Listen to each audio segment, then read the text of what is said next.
nulya shows zaffe neza TV nezaaki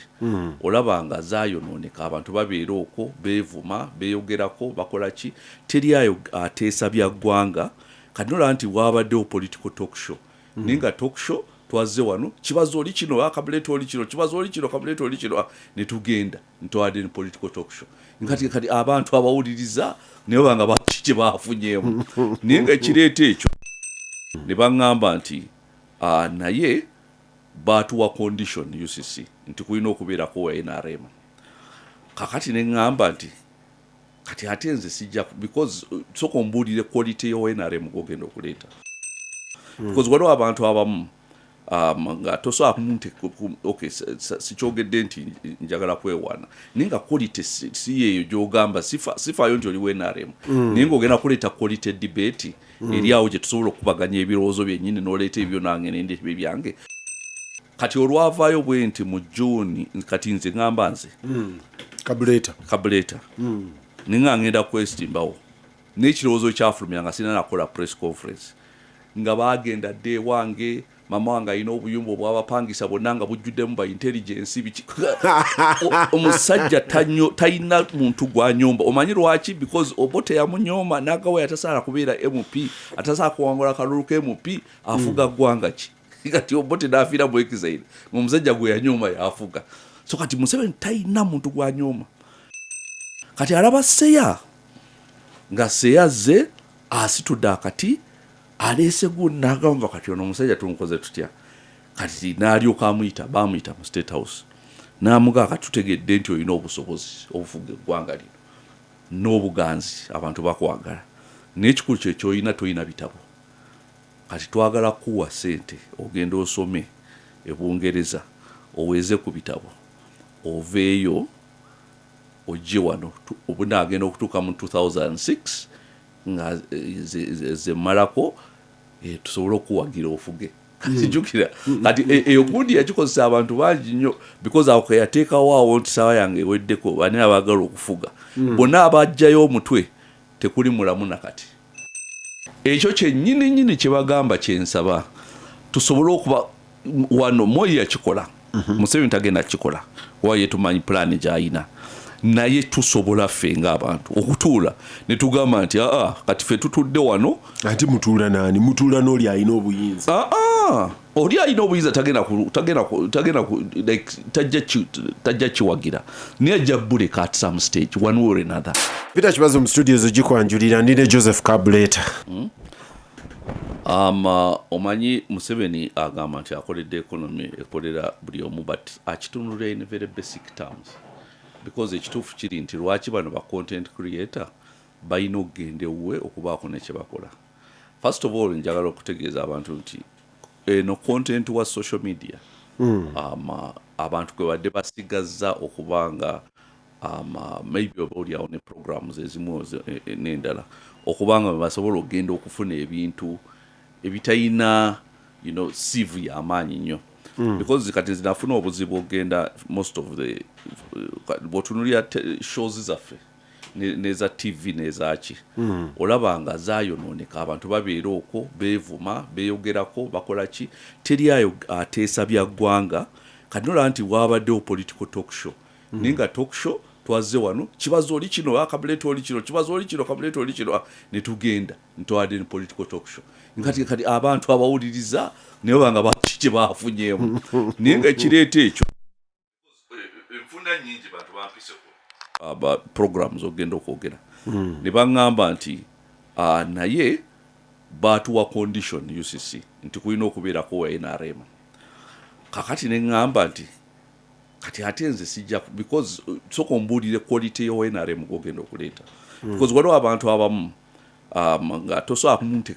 okay sikyogedde nti njagala kwewaana naye nga quality si yeeyo gy'ogamba sifaayo nti oli wa NRM naye ng'ogenda kuleeta quality debate eri awo gye tusobola okubaganya ebirowoozo byennyini n'oleeta ebyo nange n'endebe byange oba tugenda kubeerawo okwevuma kati aboono biki juzi wakwana gundi kati ebyo byolaba ne ku gundi zaffe zino kati nolaba nti waliwo omuntu abeerewo NRM nga ye omulimu gwe wa vulgarize oba kyekiki mu Luganda debate n'agikwata n'agimalamu ensa kwegamba kati noba nti bw'ogenda ku social media n'ogwa ku muntu abadde awo nga ye just akutte ka kamera ke akatadde awo ateesezza ebintu bye nga bw'abiraba nga tewali nti olina okubeera n'ONRM olina okubeera bw'aba amuyina tewali nsonga naye nga tewakitaddeewo nga condition nga tteeka nti alina okubeera naye kati noba nga osobola okufuna content omulungi gwoga nti eyo nawuliriza ebikwata ku Uganda nenjigamu ABC naye kati olaba awo talinawo control because bano abantu bagenze bategeera nti basobola okufuna kasete nga bayita mu YouTube biki because kati most of the media houses not all most of the media houses nga bayide engeri debate gye baajo noonamu katono so kati bw'olaba nga president naye abadde alina okugenda eno ategedde nti abantu eri abasinga bagenda olusi bavaayo batambula badde eno kati abakimi eno gye bali naye olw'okuba bano abakola content nabo beetaaga kasente ate omanyi nga bw'omanyi akozesa poverty as a political weapon okitegeera kati naabanga ne bwoba olina principles ne bwobanga olina ebintu omulama kwotambulira obwavu bwe babukuluma ne bamugamba jangu tugende wano genda oyogere noono koli kino ojja kukola ebintu naye nga munda mu mutima gwo tebiriimu naye olw'okuba osuubira nti olina kyogenda okwefunira ekyamanyi so kati abagoberera eno mu content creation and that's sad kubanga twetaaga content gwe tusobola okufuna ali political nga tali sieved ne kana akasengejja aka government akokubanga olina okubaako toyogera kino waliwo gye bampita naye toyogera kino toyogera kino nembaga asigenda kujja kati nekibayisa bubi ate nga dakika zaali sigaddeyo ntono sho etandike nengamba temugenda kumpa mateeka bwe mutyo mumanyi what I represent kati bw'ŋŋamba nti jangu naye tokuba nnyo naye tukola nenga ati kati oba onnemesezza kati awuyita omulala asobola okufiitinga muki mwebyo mu frame yo gy'ogamba nze sijja kufiitinga muso kati noolaba nti naffe wano mugu tuba tutunulira waliwo media houses ezimu bakuwa condition bw'oba onojja olina okwogera bwoti ku bano tolina kuwaana gondi tolina kukola ki kati awo bwe nzize wane omuntu ambuuzizza nti naye ng'obuze tetukyakulaba kati one of the reasons lwaki mbuze tebakyandaba is because gye ŋŋenda bamanyi kye ŋŋenda okwogera kati abasinga tebampita okiraba because siina kasengejja mu mumwa gwange kasitamba nga manyi ekintu kyenjogera kituufu kati weesanga abantu abamu waliwo obeera n'okubeera totya Kibazo naye nga waliwo obeera nga oyogera n'olaba nga ne moderator atandise okutunuulira no kati the views expressed on this show are not of this radio station or its management babakwata batume wange nze mbyogedde si byammwe naye ng'olaba buli omu yeekanga so but Joseph wali President Museveni whatever else anyone can say is a very smart man yakwata abayimbi I think for me yali master stroke omulundi ogwasooka n'agenda n'ayimba nabo tubonga naawe you want another rap n'akwata generation y'abayimbi n'abagenderako n'aba-excitinga n'abanyweza n'aba-handing over eri muganda we Genosale wabaddewo pilgrimage kati wano ba artists if we call them that n'abayimbi bonna bakeera ku makya genda ggulu buli omu ne bakuli ye ey'okulembeka n'ekikopo bonna abo ne babeera nga babadde zoned out juzi nina gwe nabadde ŋŋamba nti omuyimbi gundi afunye sente I don't think that they are particularly a very smart person but afunye sente nti and I think that's thanks to Bobi Wine yayamba nnyo abamu ku bano kuba yavuganya eri kati nabo ne basembera onava right now the next generation y'abavubuka abato the reason media radio newspapers TV ba moving over making sure nti content goyina genda mu space eri digital space nawe mutwale eyo obeere nga nawe mu space eyo woli because age group okuva ku myaka 16 okutuuka maybe 40 thereabouts are not tuning a radio station. They are not turning on a TV. Content oyo bajja musanga ku radio. Mwami Museveni atambudde. Mwabavuganya naye Mwami Museveni at 82, 83, 84 whichever age atambudde aga nti I can occupy this space as well. Does that worry you? Nga avuganya Mwami Museveni nga aga nti Mwami Museveni is not the idea of the Uganda today and tomorrow. Does that worry you that at a strategic level yagenza awali abantu? Amagezi osose notandika nti alina amagezi ekyo teri ajja kiwakanya tosobola kufuga abantu myaka gino gyonna nga tolina amagezi. However amagezi ge tegali nti alina kyakola ekyenjawulo abalala kye batayinza kukola okugjako amagezi g'alina yasooka n'akwata bino ebintu because alina ssente kati kibanga omusajja omugagga nabaga nti omusajja akwana nnyo takwana alina ssente kabe nga taziina tulabe obaana akwana afune abakyala abalungi nga baafuna nga alina ssente. So amagezi naye tekigeza nti sitalina amagezi kuba amagezi yagakozesa kufuna ssente kati bwe yamala okufuna ssente ebisigadde bikola ki bigoberera ekyo kati nosanga Museveni of course akimanyi bulungi nnyo bano abayimbi sente content ono oteekawo oluusi ofuna ettutumu oluusi ofuna ki ninga okukwata ettutumu eryo n'olifuulamu ssente ezigenda okusasula rent ezigenda okugula emmotoka n'ebyoyagala ekyo nakyo kizibu. Okitya mu bazungu bagamba fame and fortune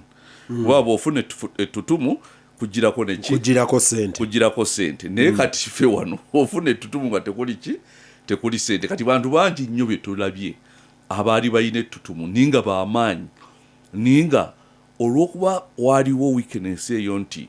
eryo ettutumu teryavaamu ssente nti oli anywedde mu byensimbi kati niweesanga nga mwangu nnyo okujja okukola ki okuwanulayo gy'ali kati ne bajja ne bakuwanula n'ovaayo. Juzi nali njogera ku gundi emu ku radio emu neŋŋamba ekyatuuka ku Sebagala yajja nga naye yennyini weyatandikira waliwo abaali bamukavaringa mukwano weyatandikira okwagala okubeera meeya kati nagaa nti omanyi bano abantu bano akalulu kaffe kagenda kuva mu bano abantu bano abawansi kuganga ye alina strategy ye akalulu k'abantu. Kati Seya n'agenda n'akwata ekibuga kino n'akikwata kati n'afuna a lot of power ninga eyo power tegenze mu ssente kati oli akyalina ssente kati power ya Seya agaja alagidde tetranslate nze muki mu ssente mu nsawo ye kati nga naawe angeera obeera vulnerable kakati ne kye baamukola because kino kimanyi because dali nkola mu mawulire ga New Vision that time nga waliwo kye baamukola jukira 2000 awo nga akaluka akagwa Seya wagidde Besigye afujja ku maanyi ki kati Museveni nga alimbye abantu nti kino kyekisanja kyekisembayo olw'okuba constitution temukkiriza kuddamu kwesimbawo. Kati alaba Seya akutta kati omanye Museveni kyakola tanyooma muntu tewali muntu gwanyooma kati guyinza okuvaayo n'oga nti naye tanyooma muntu kati olwavaayo bwe nti mu June kati nze ngamba nze Kabuleta ninga ngenda kwesimbawo n'ekirowoozo kyafulumira nga sina nakola press conference nga bagenda dde wange mama wange alina obuyumba obwabapangisa bonna nga bujjuddemu ba intelligence biki omusajja talina muntu gwanyomba. Omanyi lwaki? Because Obote yamunyooma n'agawe atasaala kubeera MP atasaala kuwangula kalulu ka MP afuga ggwanga ki kati Obote n'afiira mu exile omusajja gwe yanyooma yafuga. So kati Museveni talina muntu gwanyooma kati alaba Seya nga Seya ze asitudde akati aleese gundi n'agamba kati ono omusajja tumukoze tutya kati n'alyoka bamuyita mu State House n'amugaa kati tutegedde nti olina obusobozi obufuga eggwanga lino n'obuganzi abantu bakwagala n'ekikulu kyekyoyina toyina bitabo kati twagala kuwa ssente ogenda osome Bungereza oweze ku bitabo oveeyo ojje wano obunaagenda okutuuka mu 2006 nga zemalako tusobole okuwagira ofuge kijukira kati eyo gundi yakikozesa abantu bangi nnyo because awo yateekawo awo nti sawa yange eweddeko bani abaagala okufuga bonna abajjayo omutwe tekuli mulamu nakati so but sigambye nti yabatta naye nga somehow baafa so kati seya n'agamba kale n'agenda mu State House ne bamuwa ssente n'agenda okusoma ebweru nga teri amanyi nti State House bawadde Sebaggala ssente nga buli bantu bamanyi yagenze kusoma kati emyaka gitambudde tugenze anaatera okudda kati asomye afunye ku bitabo akomyewo seya anaatera okudda twali ku New Vision kati omu ku reporters gundi n'amuyita omugezi Nobo Mayombo jukira yali MD wa New Vision chairman wa gundi chairman wa board yes sorry n'amuyita n'amugaa nti nina amawulire I have news for you n'amutwala n'amugaa nti okimanyi nti State House yesasulira seya kati ono n'angamba nti yamugamba nti nkimanyi gwe chairman wa board naye amawulire sigenda gawandiika okujjako ngondaze proof obukakafu nga buli solid nti mwe musasula school fees naga obukakafu bw'oyagala jangu n'amutwala mu office n'ajjayo laptop na kamera seyawe yayita bwanti nawe ya parkinga kamera zonna zimulaga namwe ati olaba kati n'amuleeta bulungi nnyo ne bayingira ne mu kisenge we yabisinkana omukulu nga n'ebigambo bye bayogera byonna n'akabaasa ke baamukwasako nanga kajjudde pound kati byonna nga biri recorded n'amugaa ati proof ogirabye sisobola kuwa footage ono yasigala wano tasobola kufuluma wano ne kasita okirabye ono si yeseya tola nti gundi ebigambo biwulidde byetwogera omusajja n'agaa kale era nzijukira omutwe gwa Sunday Vision State House paying seya fees ekibuga nekikajankala jukira abantu bonna balinze seya komawo 2006 ajje yesimbewo mu 2006 ekibuga nekikankala namulimba biki ne bakubira seya esimu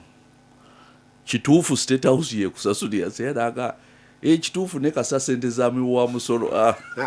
awo seyawe yagwera yagenda okudda nga alooza byebiri bye bamwaniriza ku airport yagenda okudda nga abantu bamuvaako dda nga agenda ne mu bantu n'abawuubira ne bamuga genda olye sente za Museveni totutawanya so kyengeza nsinziddewo okutandika okuwa story eto because obadde oli kwoli omugezi nti akutte the bloggers akutte abayimbi kakati bw'obanga mu situation gy'olimu oyina ekintu ky'oyina nga ky'amaanyi naye nga tekivuddeemu ssente obeera vulnerable kati olaba ne wano emipiira gyaffe gino abantu balina talent naye nga club tezibasasula bulungi kati obasanga nabo bali mu betting ninga abetinga ku mupiira gwagenda okuzannyamu ninga yagutaddemu ssente lwakuba ssente tewera naye nga ate muzannyo wa mupiira mulungi so wayina kasita abantu babanga baavu morals zigwa omukyala eyali badde ayina morals olw'obwavu olw'embeera abaako ayinza okuba okikola ekintu kyataalikoze omuzannyo we yagenza akoze betting muzannyo gwagenda okuzannya goalkeeper yakwata goal naye ya bettinze ttiimu eri egenda okuwagula naye nga yalina okukwata wano goolo zireme kunywa so kati n'olaba nti kasita Museveni yatukuba ekintu ky'obwavu eggwanga njogera ng'eggwanga kati n'abanga asobola okukola kyonna kyayagala kati asobola okugenda eno kati sale mugende wa sale wali of course abantu ekibatwalayo bamanyi nti balina ssente alina ssente ate nga buli omu amanyi alina ssente ezitali genuine okiraba kati juzi bafulumiza Uganda export 6.4 billion of gold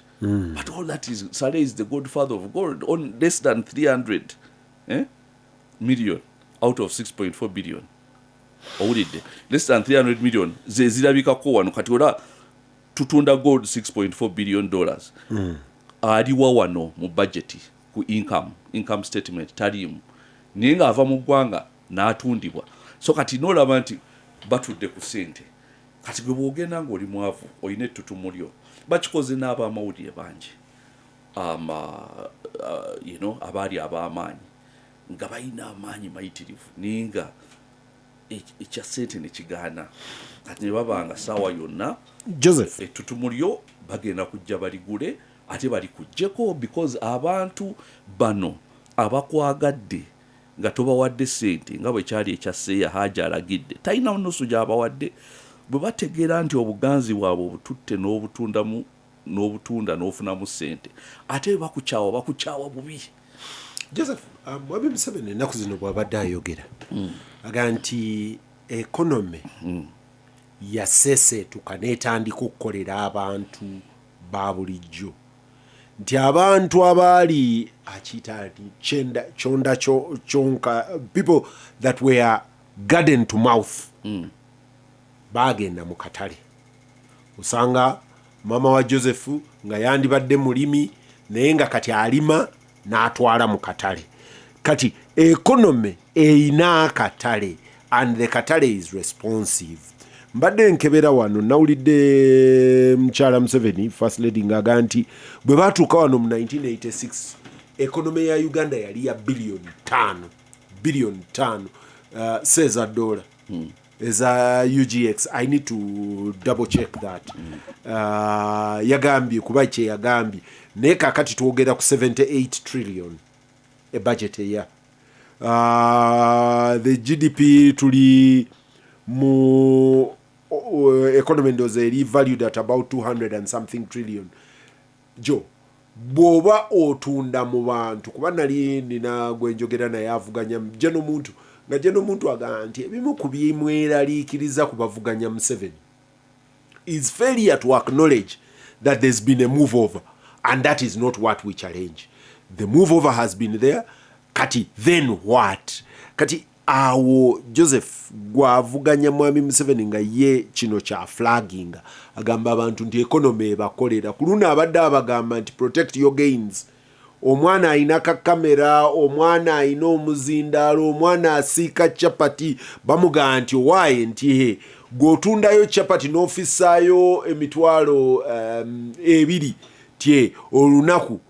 bano bakabuleta ba Kyagulanyi abajja bagenda kucyankalanya embeera ojja kutuuka ng'essigiri toyina woogiteeka. Joseph, how do you respond to Mwami Museveni oyo aga nti wait a minute, we have change that is feelable, palpable mu nsawo? First of all, let me tell you,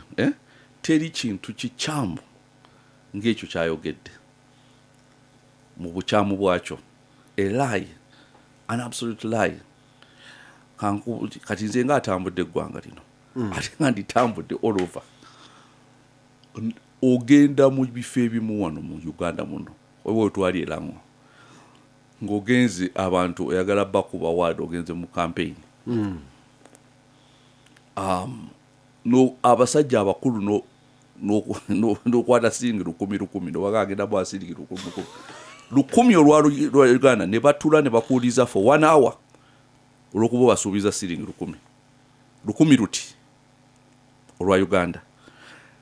Kati nenga olwo 1,000 weebuuza nti agenda dukozesa ki? Kati bwe mbasize wano kulumwa waawa agenda okujja sabuni oba omunnyo oba ki okiraba.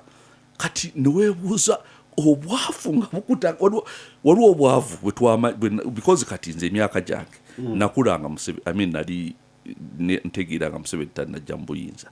kati nga manyi kye bayita obwavu ndinga emirimu eri mu Misiri and all that naye kati waliwo olaba obwavu neweebuuza n'okwebuuza abantu balyaki babeerawo batya olidde kakati bwe balwala bagenda wa kyekibaawo kakati neweesanga nga omuntu bw'avaayo naga atakkiriza mu Katonda oyo mutyanga kubanga waliwo ebifo ebimu nga bantu baliwo lwa Katonda because omwana ajja nga ayina azirise omusujja naddala mu districts ng'ezo eza Apache for some reason Apache bayina omusujja muyitirivu. I've never seen that's the highest density of malaria in the whole world ndoza And interestingly, Lango yonna yalonze Mwami Museveni. There is no contention. Towulirayo bagaa nti baatubbye erango balonze Mwami Museveni era juzi wabaddeyo meeting ezigamba nti mukuumeke muyina. Anyway, kamalize.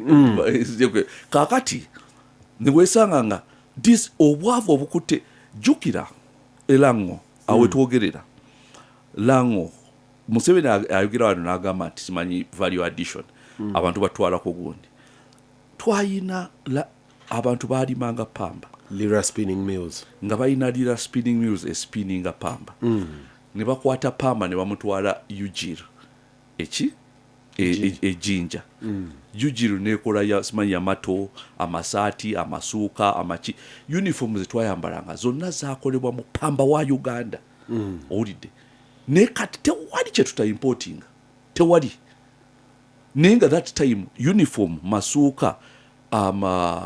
n'ebintu ebiringa ebyo naddala mu masomero nga bagula bulk okuva mu Yamato ng'ebijja Uganda Government Industries Ujiri ejinja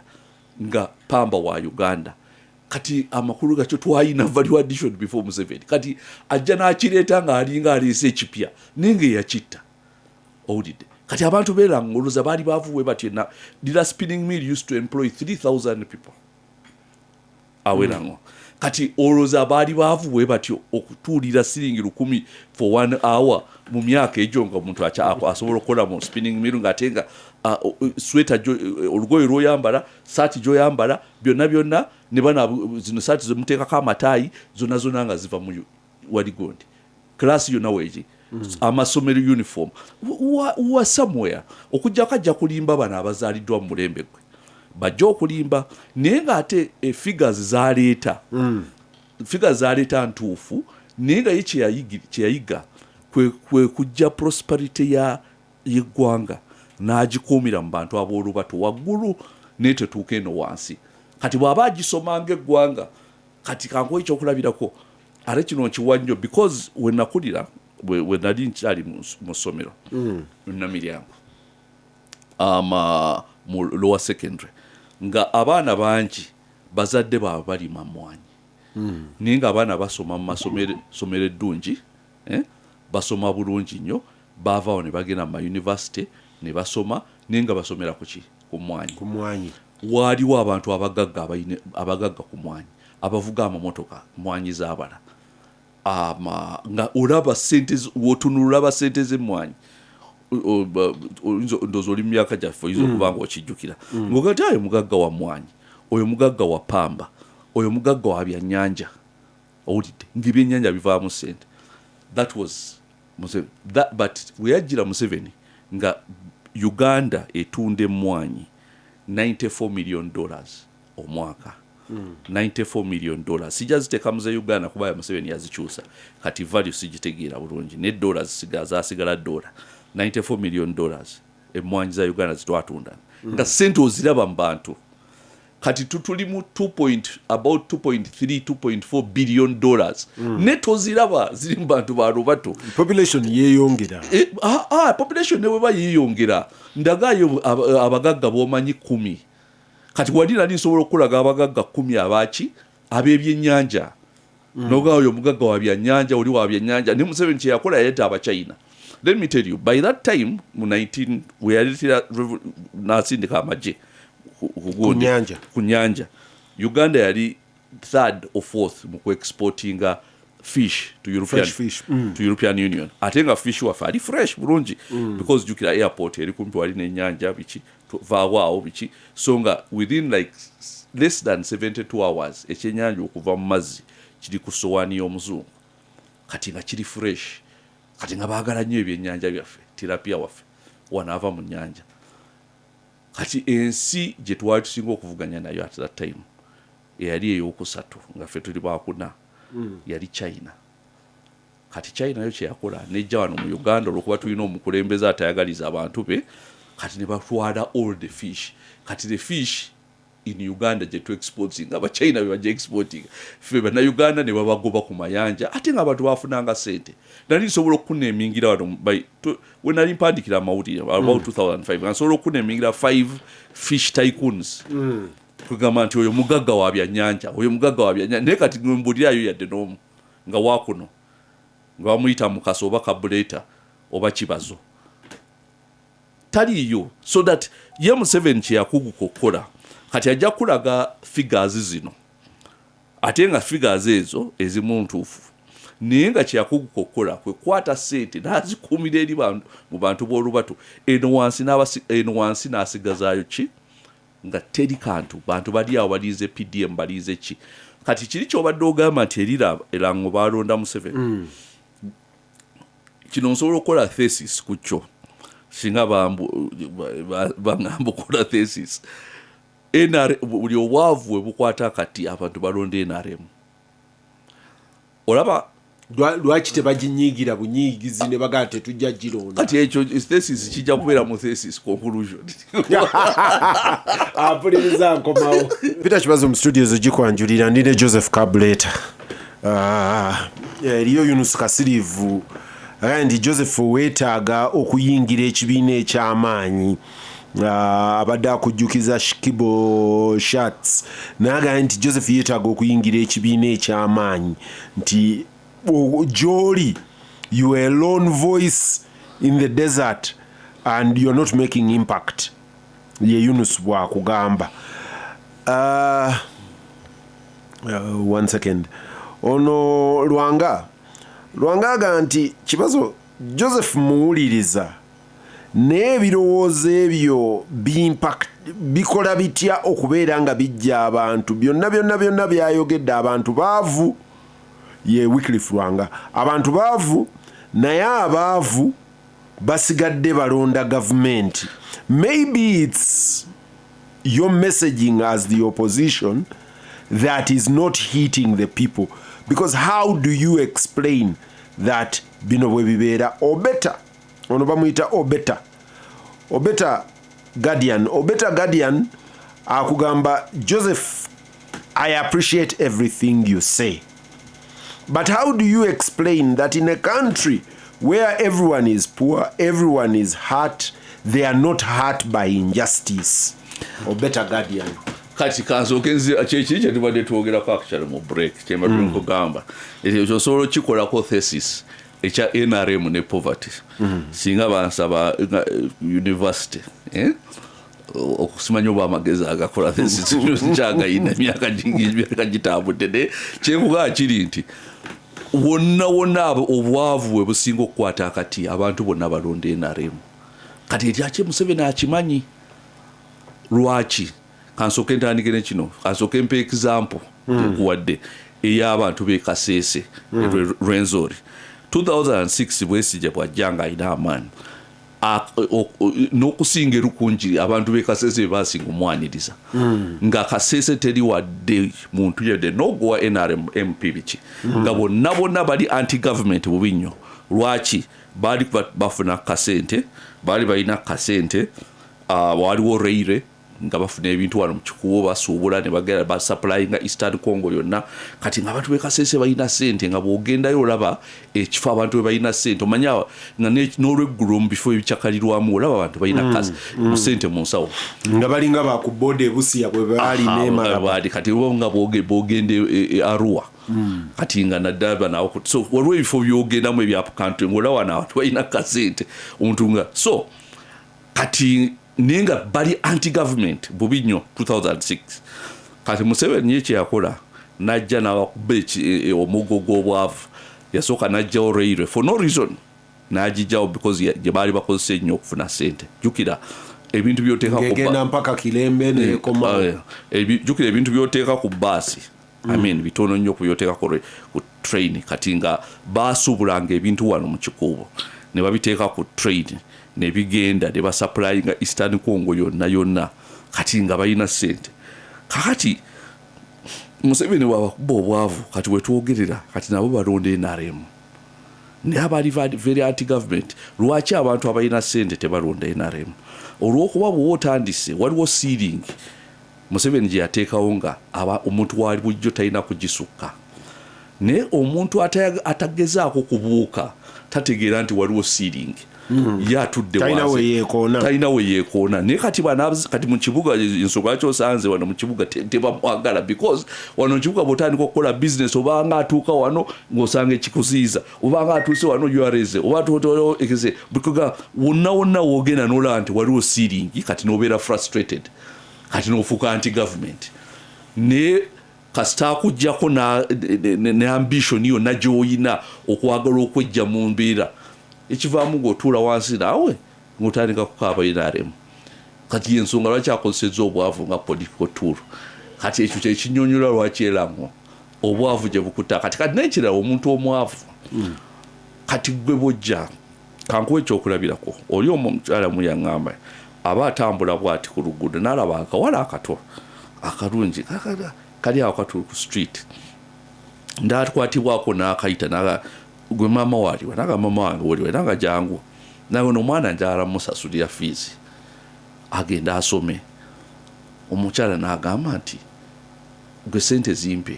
nambuga nti asaagala kuwa sente njagala kusasulira mwana fees asome omukyala n'amuvuma n'amugaa lekayo ogenza okulaba kibuba togenda zimpa lekayo biki kakati issue eriwo eri nti omuntu bw'aba anoonya mmere yakulya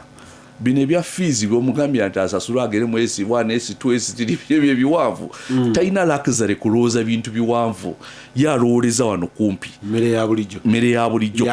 kati Museveni waatadde abantu awo nti ojja kujja kiri kyenkugambye siringi 1,000 omusajja ajja kutuula akuwulirize kati bwana ba MPs bano oli alida olunaku olw'okulonda ne bajja ne bayitamu bati bawa abantu siringi 2,000 olwo MP omu yasanga oli ataddewo projects zino simanyi biki ayamba abantu oli yajja olunaku ekiro ekizibya ekikeesa lwe balonda ne bayita magundi ekyalo kyonna nga siringi obw'2,000 bupya tukuyabujja mu banka ate abantu bali loyo eyakutte ebbiri za kulonda ati bamuyira akalulu ono abadde aleese amazzi simanyi masanyalaze ebyo tebaagala kumanya kati ate sibambi we yanyigira ati oyinza okubanenya naye kati awo Museveni watuusizza abantu because gwe bw'oba onoonya enjala bw'eba ekuluma teri ayinza kusomera pulaani mpanvu kati ekyo Museveni yakitegeera kati ne bw'ojja nti tuli mu struggle tulimu kati omuntu gw'onyumiza struggle gyayina yakunoonya kyaggulo abaana bali waka tebalina kyakulya struggle kijja omunyumiza abaana bali waka essomero lyatandise abaana tebalina kyakulya kati gweomunyumiza tujjeko Museveni ajja kutunuulira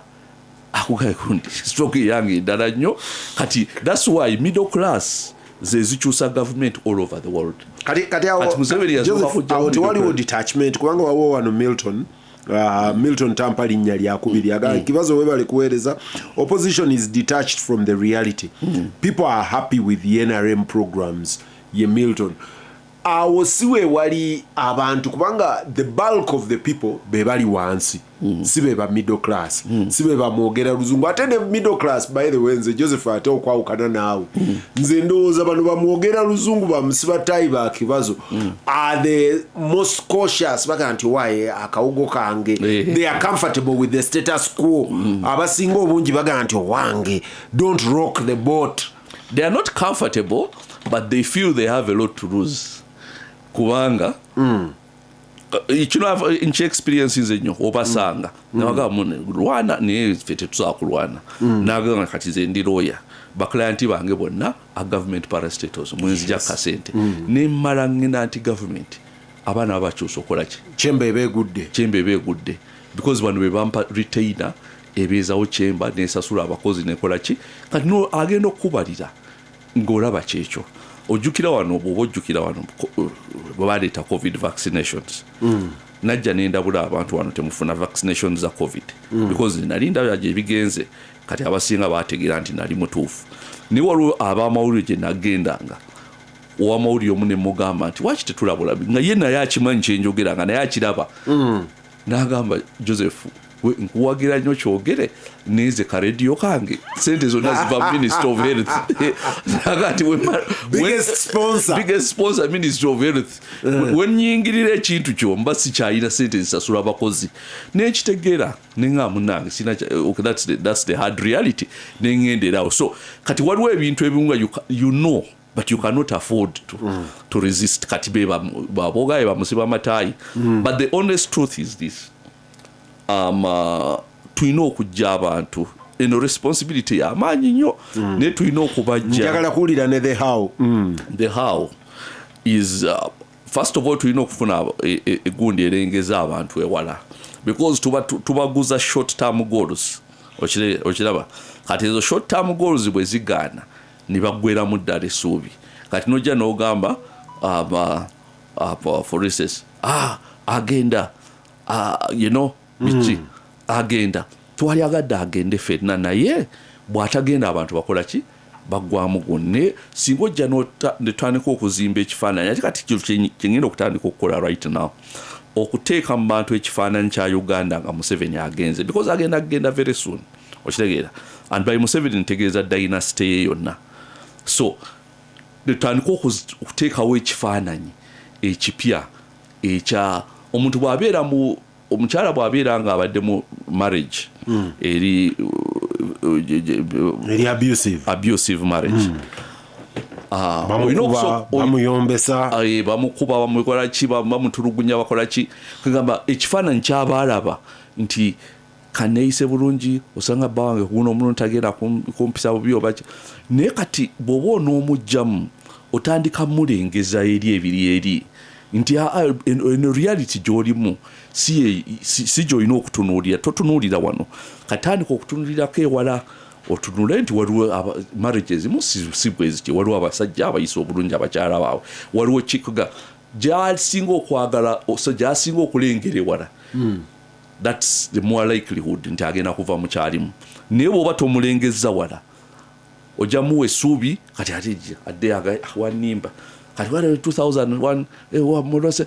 mwatulimba 2026 mwatulimba 2000 so kati we have to but right now tuli on the verge of transition ate sigaba succession kati tombuza hawo ekyo kiwanvu nnyo maybe ujulija kuja because ekyo okimbuuza nnyo naye kigenda kubeerawo now abantu tulina obbalengeza ebiri eri because azingambo engamba omanyi Kabuleta kati mwabali hopeful abaga nti anti it's here it's coming omanyi emyaka gyange egiwerako nabeera nnyo ku bagiyita Canaan restaurant ku Uganda House yavaawo bwatulanga n'abasajja ba UPC era mikwano gyange abali mu byobufuzi bamanye emboozi y'oku Canaan nga buli lwa mukaaga lw'otuula ku Canaan ne munywa chai ne munywa kofi nga baga nti kyawedde gavumenti egenda Salim Saleh yayombye ne Museveni gundi yakoze bwati nti omusajja tumulaba nga atambula omukono gukoze bwe guti nti bagukube sasa egindi bakulaba kati nga abantu bavaawo ne hope nti we banaddira wiiki ejja nga agenze naye ekyewuunyisa nga naye bwe bakomawo after a week ekiboozi nga kikyuka naye nga basigala babawa hope kakati byene emboozi ebadde wano emmeeri entebe mu ntebe tugenda kabanja kati abantu batuuka ekiseera ne batandika batunulira naga Kabuleta leero bagenda tuvuga ki because finally what is it that you are promising the people that delivers the change because that despondence omuntu abaddewo nga beesija abagamba nti mukuba akalulu ebirala mubindekere 2001 ne bakuba akalulu Masaka mugenda mulaba nga agenda ne kati tebamulaba ayita nakisoze ennaku zino kati omuntu oyo abaddewo because 2001 is how many years almost 5 years later abantu bali wano baga nti naye gayi nga tagenda kati oyo gayi afuuka despondent osanga aga nti nze nabivaamu kati abo gye bali kati akuwuliriza olwaleero Kabuleta ng'aga nti the transition is certain there's going to be change ng'aga nti what will change what haven't we seen Omanyi, let me tell you there is a time for everything Owulidde. Awo wanise emikono ogenza mu Bible. Kati ate Bible oba wanise emikono nze kubuulira. Ojjukira mu Mbutu yafugira emyaka 33 34. Naye nga abazaire bagezaako mujjako ne babivaako ne badda mu ndombolo, empale nga bazisibira eri mu gundi mu bifuba, kati nga olabira ddala bali despondent. Naye they were not prepared. Olunaku olumu ne lukya nanga avuddeko. Okiraba nene n'abasanga nga tebayitegese at all. Kati bagenda okukeera ku makya mu Butu yagenze ekituufu yagenze alina mu Morocco. Yamalayo n'emyezi 3 n'afa n'okufa. Kakati ng'omuzaire n'okwogera obubi ku Mubutu kwegana ne Mubutu nga bamuggyeko atya n'okutya, kati because baali tebeetegese, and that's a big problem. Kati nalaba report yali ku BBC nga bagamba nti abazaire bagamba nga Butu avuddeko nga Kabila azze nga ninga olwa akavuyo Kabila abeera mu palace talina eggwanga tali kutte bulungi, telina stability bulungi. Abazaire ne bagamba nange at least mu biseera bya Mubutu twali wakiriko. Why? Because twali tebeetegese for Mubutu's exit. Kati omukyalo oyo gojje mu abusive marriage naga nti at least omwami wange yali alina kyako ninga because wali totegese bwongo bwe for freedom. Okiraba kati tulina okutegeka bannayo ensonga yonna oba agenze mwaka guno oba gujja oba ddi, ensonga yonna eriwo tulina okutegeka bannayuganda for freedom, because kati oyogera nabo tebajja olabira ddala nga ekirowoozo kyabavanamu nga bwogamba babivaako ne bagenda eri nolunaku lujja kukyanga agenze. And it is going to be very soon, very very soon. And then are we ready? Yes, kyembuuza, are we ready? So kati nze kyeŋŋamba nti abantu tulina messages ezirina okubeera ku mikutu, zirina okuba nga zigamba nti banaye mwetegeke Uganda, because olaba bannakenya abo nabo Moi yabatwala myaka 24, si gye gya Museveni naye nga nagyo mingi, myaka 24 si mitono, naye bamwetegekera Moi okubanga agenze weyagenderanga bali ready. Kati emyaka 10 ejja Kibaki nga Moi agenze, Kenya developed so fast because njugira Kenya bwe yali mu 2002 Moi weyagendera. By the time Kibaki weyaviirako 2012 nogere mu Westlands kibuga kipya, kati bwogendayo it's a totally different city completely in 20 years. Okiraba kati because bannakenya baali ready for that moment, but Ugandans are not ready. Newe bukera ku macha, okay, kangambire si Museveni nga afudde encha, because that's the easiest thing to explain, because it can happen to anybody. Are Ugandans ready? Oba jakira nga wekanga bwekazi kibanga omuntu bwogenda n'ofuna sente, abantu abakozesa obulungi sente be bantu agenda for instance n'afuna loan nga yakola dda plan buli kimu kyonna nga tanakwata ku sente ku nusu. Owulidde sente zigenda okutonya ku account nga buli kimu kyonna kiri planned. Naye kati bwe baba baagala okwavuwaza bakwate sente nga obadde tunazi plan nga baziteeke ku account yo nga zakusasula, bagamba nti Kibazo kati twatadde billion emu ku account yo ziplanningire, ojja kulaba zijja kuggwawo nga tolina kyokoze. Kakati wano kyetugezaako okugamba nga tunafuna plan nga tunafuna billion esooka planning nti watya nga afunye billion oba billion 5 kiki nyinza okukola be bantu abazikozesa ne bazijjamu ekituufu. Kati be bannayuganda kyengezaako. That is my message to Ugandans right now. I have two messages. Omu bamuyita Boaz atugonza. Boaz atugonza akubuuza Joseph, I've listened to you and you're preaching preparedness. My gut is, shouldn't we sit at a table as a country and prep the preparedness? The more you talk about, put a net out, called on all the opposition, including his arch-rival Raila, and brought them into government and gave them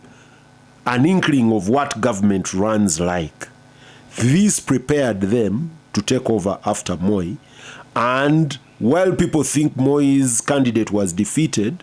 Truth is, Moi handed over peacefully to Kibaki because they had had a decent table to sit together. Oyo ye Boaz atugonza. Abdallah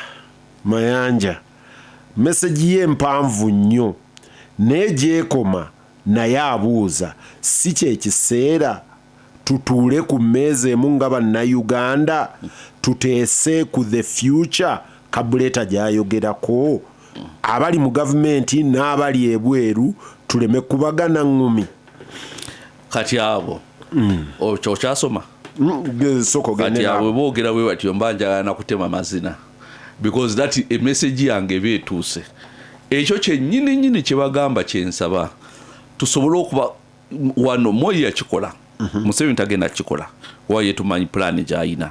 naye tusobola ffe ng'abantu okutuula ne tugamba nti kati ffe tutudde wano ati mutuula nani mutuula n'oli alina obuyinza oli alina obuyinza tajja kiwagira naye ajja buleka at some stage one way or another but kyeŋŋamba nti abantu abalina obusobozi because kati Kibazo olina ebintu by'omanyi by'osobola okuleeta ku mmeeza noga nti Kabuleta olina ideas zino naye oli mistaken kati oli n'aleeta ideas for instance mu kino oli n'aleeta mu economy oli n'aleeta mu kyoli ne mukolanga think tank okitegeera ne muteeka together temukola think tank nti no yakutwala Kabuleta oba Kibazo mu buyinza nedda oba ku ntebe y'obukulembeze nti bwe tutyo bwe twalyagadde eggwanga lyaffe litambule oba Kibazo oba Kabuleta oba ani anajja yenna tujja mukwasa ekiwandiiko kino nti ffe abakenkufu mu buli gundi yonna tuze ne tukubaganya ebirowoozo yeno wano tuga agriculture tumukomezaawo tutya tuyina by experts bawadde opinion wet tuyina bikino tufuna that's why abazungu abaida ne think tanks because ziyamba oli akwata people who are knowledgeable in a subject and they put their minds together in one subject. Can they go and give it to the people who have the power to make decisions? Nengo na alowozeza talina power kola ki kukola decision. Kati abo kyebogerako bano ababiri b'osomye Boaz ne Abdallah, those are I'm very grateful for their contribution kubanga ekyo kyenjagala tutuule because chechi to failinga okutuula because for example nga tetunagenda mu kalulu tubeera n'emyaka 5 during the period before we look at the election ne ani anagenda mu parliament ani anabeera district chairman ani anabeera councillor we have a window of 5 years. Why do we fail to sit and work through those 5 years? Number one, because the people in power will do everything to stop you from doing that.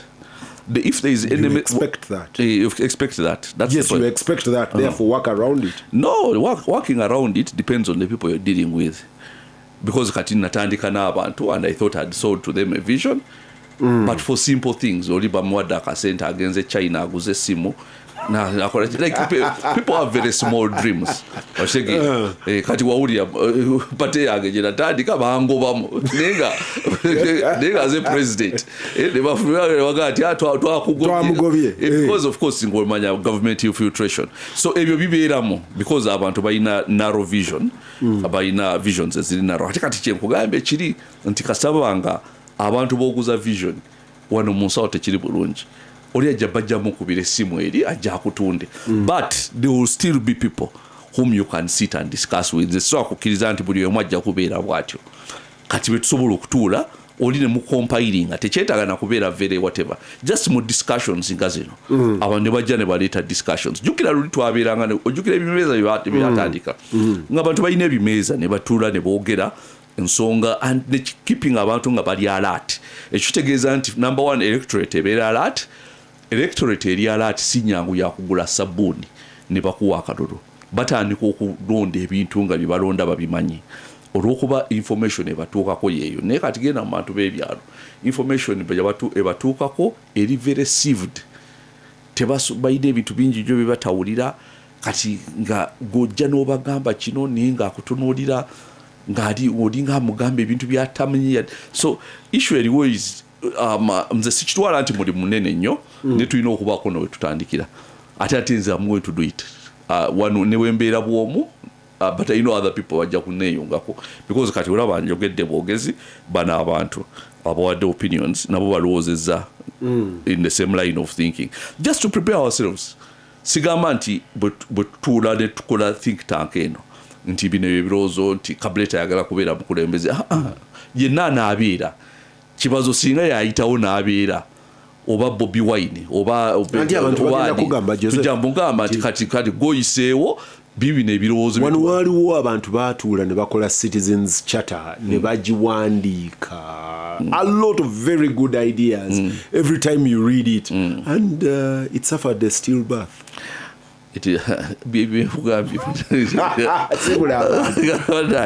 Mwebale nnyo abatuwuliriza neyanziza Mr. Kibazo okunjaza akambagaliza olweggulo olulungi ampuliriza nate olunaku lw'enkya